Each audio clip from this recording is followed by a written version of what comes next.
डहरकी में अवामी press club के नौमुंतखब ओहदेदारान की तकरीबी हलफ बर्दारी। उधर अवामी प्रेस क्लब के तमाम कामयाब उम्मीदवारान को RUJ हकीकी राय सज्जाद हुसैन खान खरल के मरकजी सदर और हकीकत न्यूज़ HTTV के रूह रवा वज़ीर अहमद महर ने मुबारकबाद पेश करते हुए कहा, तमाम ओहदों पर कामयाब होने वाले दोस्त अपनी पेशा वराना खिदमात अंजाम देते हुए अवाम की मुअस्सर आवाज़ बनेंगे।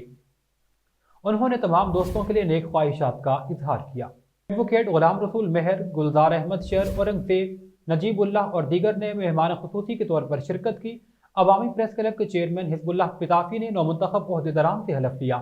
इस मौका पर सदर अब्दुल हन्नान कांजू, सीनियर नायब सदर खैर मोहम्मद, जनरल सेक्रेटरी शौकत समीजो, नायब सदर कबीर टानोरी, नायब सदर आसिफ शर, नायब सदर दो Nadeem Ali Dayo, deputy general secretary Saifullah Pitafi, information secretary न्यूनन मिकवाड़, खजांची Wahid Bakhsh Khalti, office secretary Sanaullah, press secretary Abid को दीगर ने अपने ओहदों का हलफ उठाया। इस मौका पर अवामी प्रेस क्लब के चेयरमैन हिजबुल्लाह पिताफी ने कहा कि हमेशा सहाफ़ियों की आवाज़ बुलंद की, हम फीका के काले कानून को भी मुस्तरद करते हैं। तकरीब के मेहमान खुसूसी एडवोकेट गुलाम रसूल मेहर ने कहा, जितने ज़्यादा प्रेस क्लब होंगे वो उतने ज़्यादा मजलूमों की आवाज़ बुलंद कर सकेंगे। उन्होंने मजीद कहा, अवामी प्रेस क्लब डहरकी के नौमुंतखब ओहदेदारान को मैं मुबारकबाद पेश करता हूँ।